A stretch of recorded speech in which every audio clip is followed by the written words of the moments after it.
gusto tenerlo aquí con nosotros. Bienvenido. Muy bien, Alicia. Mucho gusto saludarte. Gracias, igualmente, es un placer. Oiga, cuénteme por favor cómo le está yendo ahorita a usted en esta parte de la vida con el confinamiento, con sus grabaciones, cómo se está cuidando, porque finalmente ustedes creo que no han dejado de grabar. No, sí, se dejaron de grabar. Yo me quedé encerrado 6 meses. Ah, qué bueno. Y empezaron ellos a grabar y algunas escenas, cuando ellos empezaron a grabar allá en la cafetería, vinieron a grabar a mi casa, suponiendo que don Tomás, mi personaje, estaba en una casa de campo. Que aquí grabaron algunas escenas durante 2 o 3 semanas, pero ya después dijeron, no, ya tiene que venir don Tomás, y hace 3 semanas que estoy asistiendo, 4, que estoy asistiendo a grabar allá a la dirección de Gutenberg, esquina con Michelet, que es donde está la cafetería. Ah, qué bueno, nos da mucho gusto, pero de todas maneras cuídese mucho, señor, porque ya ve que esta situación está media fea. Es lo único que hago. Salgo para allá. La preocupación, precisamente por los contagios, es que yo en cada escena tengo que cambiarme de ropa. Espero que la ¿cómo se dice? Sanitizar. Ajá, sanitizar todas las cosas. Sí. Y aparte yo me pongo cositas en la mano, salgo del camarote, o sea, del café, salgo al foro, a la cafetería con tapabocas. No estamos admitiendo autógrafos, ni fotos, ni nada de público que se acerca, y así estamos cuidándonos. Qué bueno, señor, me da muchísimo gusto. Pero cuénteme, por favor, cómo llega a su vida, como dice el dicho. ¿Cómo llego al dicho, al programa? Sí, exacto. ¿Cómo llega el dicho a su vida? No sé quién fue la persona que me llamó para decir que debe haber sido, yo creo, la productora, la licenciada Genoveva Martínez, que habló para ofrecerme que tenían un proyecto para un programa de televisión y querían invitarme para ver si me interesaba participar. Lo que hago cuando hay estos ofrecimientos siempre es, mándenme el libreto para saber de qué se trata, qué voy a decir, qué personaje voy a interpretar y qué importancia tiene lo que van ellos a exponer. Entonces me mandaron el libreto, me gustó mucho, estaba muy bien el balance, el ritmo, las escenas, la historia, me llamó la atención y acepté. En ese programa, por cierto, que se realizó en una cafetería que consiguieron por ahí en algún lugarcito, ahí fue la grabación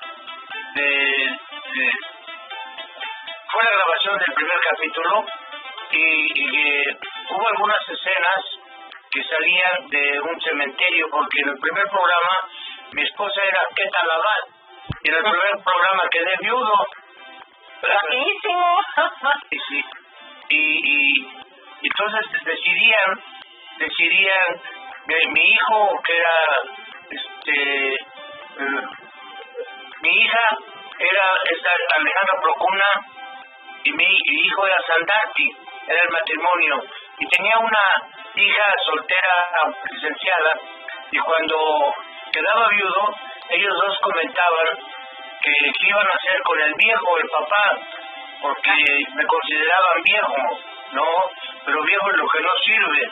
Entonces ellos estaban conversando que querían meterme a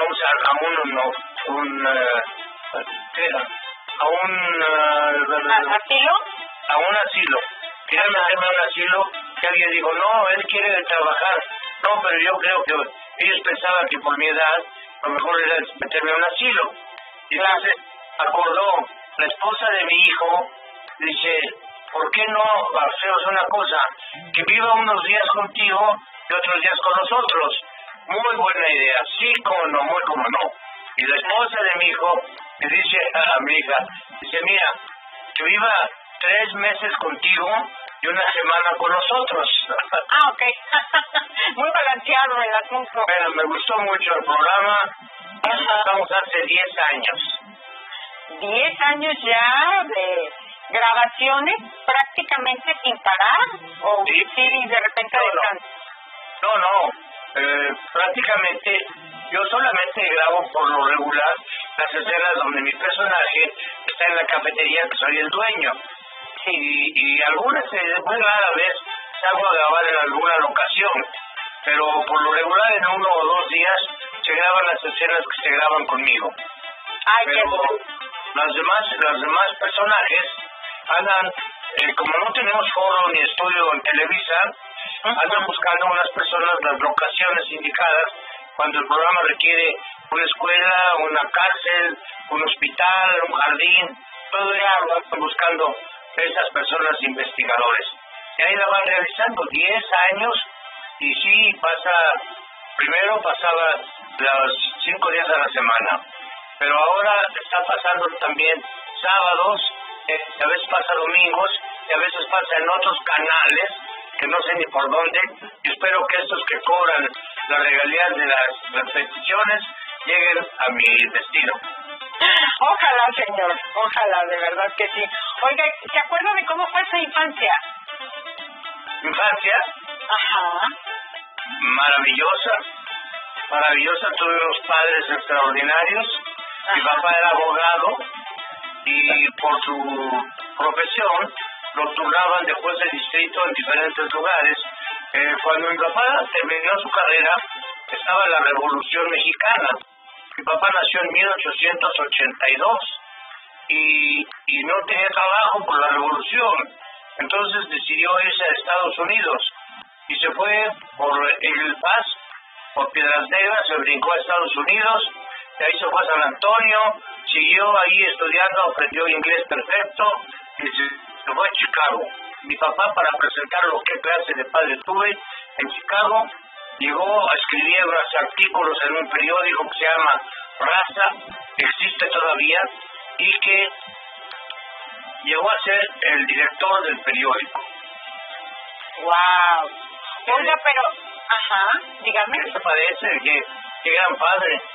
Sí, qué bárbaro. ¿Y qué época tan difícil por la situación de la revolución y todo eso? Ya regresó por ahí de 1900... Estuvo 8 años en Chicago. Ajá. Y lo último que fue ya director de ese periódico Raza. Ya le habló a su mamá, le escribió a su mamá que ya venía a México y ya regresó por ahí de 1921, 22 o 23, no sé, no recuerdo qué época.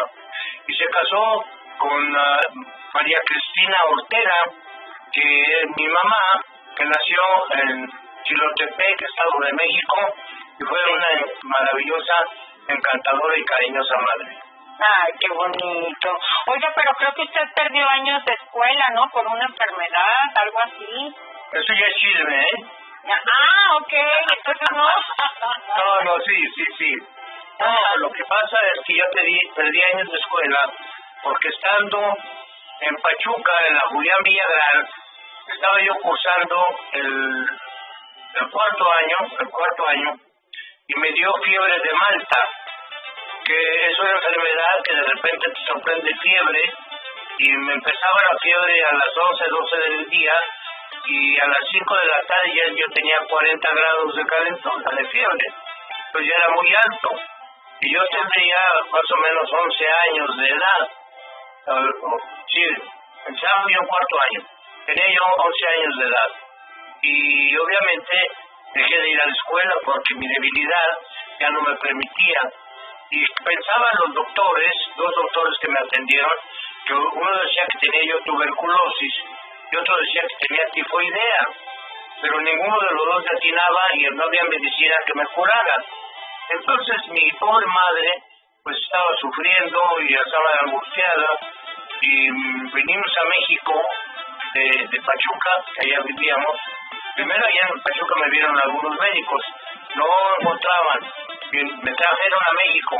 Aquí estuvimos unos meses en la casa de un tío, hermano de mi papá, con algunos médicos, tampoco le atinaban, y perdí 2 años de escuela, porque antes las vacaciones eran diciembre y enero.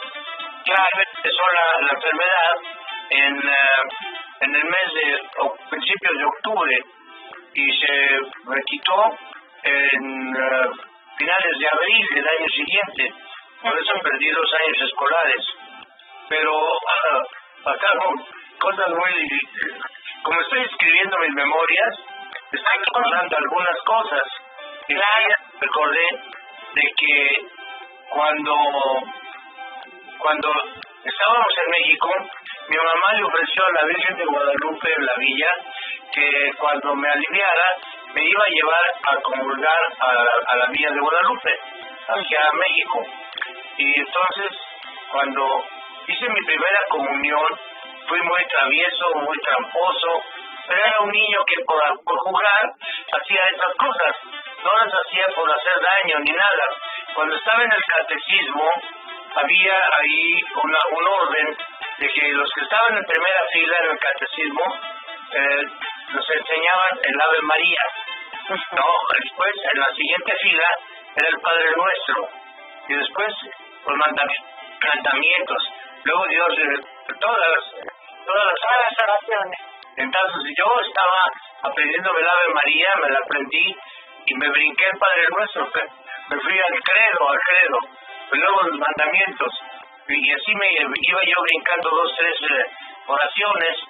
Entonces cuando hice mi primera comunión, pues ya terminé, yo tenía 7 años cuando hice mi primera comunión, y cuando mi mamá ofreció venir a comulgar a la villa, me llevó y los padres confiesan a los hombres arrodillados frente a ellos en el confesionario y las mujeres por la ventanita que está a los lados. Entonces yo llegué, me arrodillé y me dice el padre, ¿empieza a confesar? Sí, padre. A ver, yo pecador, y empiezo. Yo pecador me confieso a Dios Todopoderoso, pero como no me lo aprendí bien, decía yo pecador me confieso a Dios Todopoderoso, yo decía, dice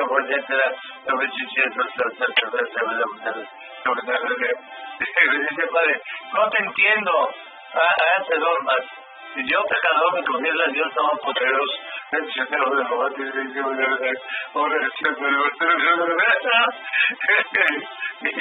dice que no te lo sabes. Digo, sí me lo sabía, pero ya ahorita se me olvidó. ¿Con quién vienes? Con mi mamá. Mi mamá se dio cuenta de lo que estaba sucediendo, se acercó y el padre la regañó. ¿Cómo se atrevía a traer a un niño que no sabía las oraciones a confesarse? Ya dijo, aquí los espero pasado mañana, ya que te aprendas todo esto, y aquí los espero. Pero vengan porque yo quiero confesar. Y así fue. Entonces ya llegué, ya todo corrió bien, pero perdí los 2 años escolares. Pues ya regresamos a Pachuca, ahí me inscribí en el 4º año, donde había dejado, y terminé la escuela, la primaria en México, casi a los 15 años en 6º. Entonces ya me sentía yo mayor para el resto de los alumnos. Claro. Me inscribió mi papá en la secundaria nocturna, la secundaria 3, ahí en la avenida de Chapultepec, donde me enteré por la prensa desde muchos años que ahí estudió secundaria Salinas de Gortari. ¿Cómo crees? Pero él sí hacía la tarea, yo sí, no sé si la hacía o no. La cosa es que hice el primer año y tuve muy buenos amigos ahí. Me gustaba participar en festivales que habían fines de escuela, el día del 10 de septiembre, fin de curso, fin de año, el día de las madres. Siempre me metía yo a cantar o a hacer algo, ¿no?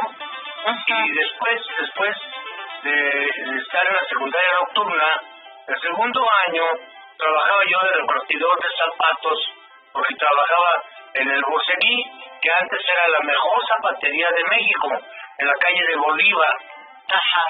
Y algunos clientes pedían que los zapatos que compraban se los llevaran a los domicilios correspondientes. Ahí me enteré de algunas personas, señores, que compraban zapatos para 2 o 3 direcciones. ¿Cómo? Ok. pero yo no lo calificaba en esa forma nada, yo entregaba los zapatos y punto. Bueno, pero en el segundo año de secundaria, que estaba yo trabajando ahí en la zapatería, me iba en las tardes saliendo, me di cuenta que había un salón de baile que se llamaba Esmirna, y me metía yo a comer mi torta ahí, pero para entrar, les preguntaba a los músicos, porque tocaban las mejores orquestas de México, tocaba Luis Alcaraz, Juan García Esquivel, Ismael Díaz, lo mejor que había. Y yo me sentaba, me paraba en la puerta por donde entraban los músicos y veía, maestro, me cargo el estuche para entrar, para no pagar, porque no... Y así muchos me aceptaron y entraba y me acercaba cerca de la orquesta y me comía mi torta. Pero como siempre he sido, la familia, hemos tenido yo considero una cualidad benéfica, de que todos nacimos con buen ritmo y con afinación. Así es que esto me sirvió porque me sentaba junto a la orquesta, me fui haciendo amigo de varios músicos y terminaba el baile, terminaba yo ya con la orquesta tocando las claves, las maracas, el güiro, algunos de los instrumentos de percusión. ¿Cuántos instrumentos toca? Todos los de percusión. Bueno, hay quizá algunos árabes o griegos o algo así, que no los conozco y no los he tocado, pero todos los que son el pandero, las castañuelas, el recorreco, los instrumentos del tamboriño brasileño, todos esos, las claves, el bongó, la tumbadora, el pandero, todo eso lo toco. Empieza su carrera como bailarín. Bueno, yo antes de empezar mi carrera como bailarín, empiezo mis estudios de bailarín. Porque yo yo estuve 2 años y medio en Apan, Hidalgo, cuando descubrió mi papá, cuando yo le dije a mi papá que no le iba a entregar tarjeta de calificaciones, porque hacía 4 meses que no iba a la escuela. Mi papá no me regañó, no me pegó, no me insultó, no me corrió, mañana hablamos. Y porque yo estaba en la nocturna, y él llegaba temprano de la Suprema Corte de Justicia, que era licenciado abogado de estudio y cuenta. Entonces, mañana hablamos, al día siguiente hablamos, y ¿quieres ser músico? No sé, papá. ¿Quieres ser bailarín? Porque ahí en el salón también me atrevía, ya me animé a bailar con muchachas el swing. ¿Y quieres ser bailarín? No sé. Bueno, ¿quieres seguir la carrera o qué quieres hacer? No sé nada. Bueno, mira, para que conozcas la vida de campo, vas a ir con mi hermano Luis, que tiene un rancho en Apan, Hidalgo, y vas a aprender muchas cosas ahí. Muy bien, y me mandó a Apan. Aprendí en Apan, que estuve 2 años y medio, muchísimas cosas. Muchísimas. Entre ellas, atizar hornos de ladrillo arrodillados, porque el lugar, el hueco para aventar el estiércol y la paja para la lumbre, sin aparatos de temperatura, y si no calculábamos bien el calor, o quedaban crudos o se fundían. Entonces, al cálculo personal, un primo que fue mi gran maestro y amigo, 1 año mayor que yo, y él no se quejaba nunca de los trabajos que teníamos, y yo aprendí también a no quejarme. Entonces, de lo que aprendí allá a manejar mecánica, a montar, a cortar el cebada con una hoz, a arrancar los elotes cuando la milpa estaba terminada, a administrar un tinacal de pulque, a revisar a los planchiqueros cuando traían el aguamiel, una serie de cosas. En la ganadería de don Heriberto Rodríguez aprendí a torear, pero aprendí a torear no de querer ser torero, de broma, porque venía el becerro y yo le brincaba y le hacía tonterías, porque me obligaron, uno de los hijos del ganadero me forzó una vez casi y me vio obligado a torear con él a la limón. ¿Sabes qué es torear a la limón? No. A la limón se dice en la tauromaquia cuando 2 personas toman un capote de cada extremo. Entonces citan al becerro, al toro, y procuran que el toro pase por el medio de los 2. Entonces hacen el movimiento y así es torear al limón. Y ahí fue lo primero que hice con Heriberto Hernández, sí, así se apellidaba, Rodríguez, Hilberto Rodríguez. Y ahí aprendí a pararme frente a los becerros y a jinetear, porque eso también, a jinetear un potro o un güey, pero el güey era yo, pero no, nunca me caí ni me lastimé ni nada, güey. Ya de 2 años y medio regresé a México y trabajé para un amigo de la familia que trabajaba de publicista de una cervecería. Y me vio que yo regresé y que no tenía trabajo, me invitó que si quería colaborar con él. Y el trabajo era organizar comidas en obras en construcción. Y organizábamos comidas y por 3 pesos los trabajadores de las obras de construcción tenían derecho a 10 cervezas, a barbacoa, tortillas, frijoles, arroz y salsa. Y aparte un calendario y 10 cervezas. Y había trabajadores que se las terminaban. Y aparte, ya con la euforia de lo que habían tomado, compraban más. Y el negocio nuestro era que vendiéramos extra de los 10, otros que bueno, y este amigo publicista me dijo un día, oye, tengo dos amigos paisanos de Molango, Hidalgo, que se fueron bailarines, que se fueron con un ballet ruso. Entonces están dando clases de baile en Bellas Artes. Me gustaría saludar, porque hace años que no los veo, ¿me acompañas? Sí, como no, y fui con él. Los estaba impartiendo, eran los hermanos Silva. Estaban impartiendo la clase José Silva. Nos sentamos ahí, estuve viendo los ejercicios que él pedía que hicieran los alumnos y alumnas, y terminaron la clase. Yo me comparaba con ellos mentalmente si podía o no podía hacer esas cosas. Algunos sí y otros no, los vueltas y giros y esto ya no me atrevía. Terminó la clase y mi jefe me dice, voy a saludarlo, voy con usted, y me fui con él. Entonces ellos se pusieron a platicar de su viaje, de su trabajo, de todo el tiempo, y ya que terminó su conversación, que la verdad fue muy interesante, de a dónde habían estado y cómo habían estado y todo eso, me despido de José Silva, digo, hasta luego maestro, lo felicito, y todo lo que habló, qué interesante sus viajes. Dice, oye, ¿por qué no te inscribes? No sé, ¿por qué se necesita? ¿Cómo te llamas? Sergio Corona. ¿Y qué se necesita? Un calzón de baño, una playera y descalzo. Y por eso me estás entrevistando. Exactamente, entonces esos fueron sus inicios de carrera, digamos, de alguna manera. Al día siguiente ya fui a tomar mi primera clase. Muy bien. Oiga, pero bueno, fue bailarín, posteriormente actor y después comediante. ¿Me equivoco?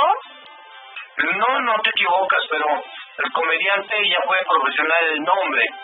Pero la comedia siempre me gustó, las bromas, los chistes y todo eso. Pues, lo que te decía, que me gustaba participar en festivales escolares.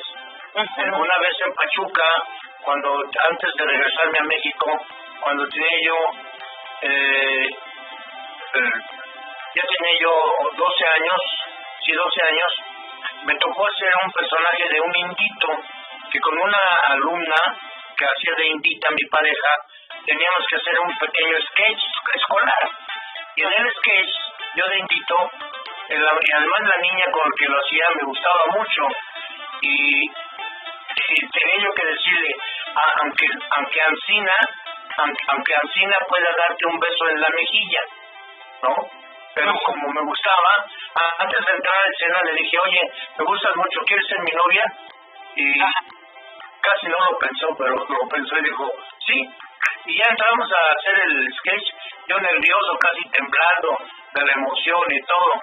Llegó ese momento de darle el beso en la mejilla, se lo di y yo feliz, ¿no? Pero en la mejilla, así es que ya terminó el primer novia. Fue mi primer novia, pero fue la única vez que la vi. Porque saliendo de ahí ya nos despedimos y al día siguiente yo me venía a México y ella se quedó en Pachuca. Hay algo chistosa, una anécdota simpática, que cuando cumplió 50 años la escuela Julián Villagrán, yo ya estaba trabajando en este ambiente, ya había cierta fama o reconocimiento, y me invitaron para que fuera yo a participar en el festival del aniversario de la escuela. Y ahí, después de hacer y decir algunas cosas, dije, pues fíjense, ya conté la anécdota del indito y le di un beso a Elizabeth Nájera, pero nunca más nos volvimos a ver. A ustedes, algunos de ustedes conocen a Elizabeth Nájera, y 3 señoras levantaron su mano. Entonces le pregunté a una, ¿usted conoce a Elizabeth Nájera? Dice, yo soy Elizabeth Nájera. Ay, le digo, pues, gracias por la enseñanza, porque gracias al beso que te di, no tienes idea cómo he progresado. ¡Ay, qué bonito! Sí. Oiga, señor Corona, ¿qué pasó con el dueto que tenía usted, que era Corona Arau? Corona y Arau. Pues se terminó. Se terminó después de 7 años. De mucho éxito. Nos fue muy bien, la verdad nos fue muy bien. Nos separamos por algo una desgracia, por muy mala. Ya la relación no iba muy bien. Y entonces, de repente llega mi hermana, que era su esposa, mi hermana Magdalena, que era esposa de Alfonso Arau. Entonces, yo invité, íbamos a esperar el año de 1968. Y invité a mi mamá y a mi hermana que fueran a Los Globos, un cabaret que había en México, donde trabajábamos Alfonso y yo. Y entonces llegó mi hermana y me dice, Sergio, quiero avisarte que a partir de hoy estamos divorciados, Alfonso y yo.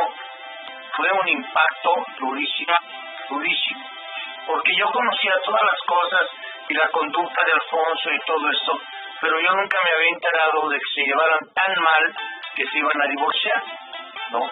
Entonces me dijo eso mi hermana y la verdad me sentí muy mal. Entonces llegó Alfonso y ya nos saludamos y le dije, oye, me acaba de decir mi hermana que hoy fue la cita que tuvieron con el abogado y a partir de hoy están divorciados. Pues sí, pues la situación, le digo, bueno, a partir de hoy tú y yo estamos separados. También. ¿Qué apoyo a su hermana? ¡Qué bárbaro! Pero teníamos todavía 6 meses de contratos, porque nos iba muy bien. Y esos 6 meses le dije, vamos a cumplirlos, pero cada quien por su lado, y vamos a cumplir esos contratos. Ningún día de prórroga en ninguno de los lugares. Teníamos contratos en Cuba, en Venezuela, en México. Lo último fue en el Teatro Lírico. Y en el Teatro Lírico terminamos y fue nuestra separación.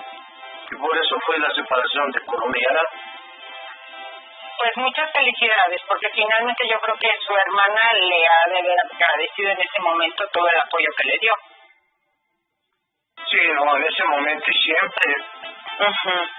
Qué bueno. Oiga, pero ¿cómo conoce a su esposa Ingrid? Fue otra anécdota importante. Yo fui a trabajar 4 o 5 veces a España. Y una de esas veces, en España, trabajaba yo en un cabaret que se llamaba La Riviera.